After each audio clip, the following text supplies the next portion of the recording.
Acts 18. NIV. In Corinth. After this, Paul left Athens and went to Corinth. There he met a Jew named Aquila, a native of Pontus, who had recently come from Italy with his wife Priscilla, because Claudius had ordered all Jews to leave Rome. Paul went to see them, and because he was a tent maker as they were, he stayed and worked with them. Every Sabbath he reasoned in the synagogue, trying to persuade Jews and Greeks. When Silas and Timothy came from Macedonia, Paul devoted himself exclusively to preaching, testifying to the Jews that Jesus was the Messiah. But when they opposed Paul and became abusive, he shook out his clothes in protest and said to them, "Your blood be on your own heads. I am innocent of it. From now on I will go to the Gentiles." Then Paul left the synagogue and went next door to the house of Titius Justus, a worshipper of God. Crispus, the synagogue leader, and his entire household believed in the Lord, and many of the Corinthians who heard Paul believed and were baptized. One night the Lord spoke to Paul in a vision, "Do not be afraid, keep on speaking, do not be silent. For I am with you, and no one is going to attack and harm you, because I have many people in this city."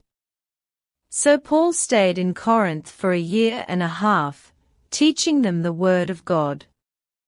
While Gallio was proconsul of Achaia, the Jews of Corinth made a united attack on Paul and brought him to the place of judgment. "This man," they charged, "is persuading the people to worship God in ways contrary to the law." Just as Paul was about to speak, Gallio said to them, "If you Jews were making a complaint about some misdemeanor or serious crime, it would be reasonable for me to listen to you.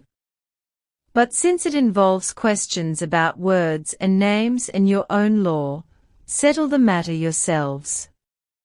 I will not be a judge of such things." So he drove them off. Then the crowd there turned on Sosthenes the synagogue leader, and beat him in front of the proconsul, and Gallio showed no concern whatever. Priscilla, Aquila and Apollos. Paul stayed on in Corinth for some time. Then he left the brothers and sisters and sailed for Syria, accompanied by Priscilla and Aquila. Before he sailed, he had his hair cut off at Cenchreae because of a vow he had taken. They arrived at Ephesus, where Paul left Priscilla and Aquila. He himself went into the synagogue and reasoned with the Jews. When they asked him to spend more time with them, he declined. But as he left, he promised, "I will come back if it is God's will." Then he set sail from Ephesus. When he landed at Caesarea, he went up to Jerusalem and greeted the church, and then went down to Antioch. After spending some time in Antioch, Paul set out from there and traveled from place to place throughout the region of Galatia and Phrygia, strengthening all the disciples. Meanwhile a Jew named Apollos, a native of Alexandria, came to Ephesus. He was a learned man, with a thorough knowledge of the Scriptures.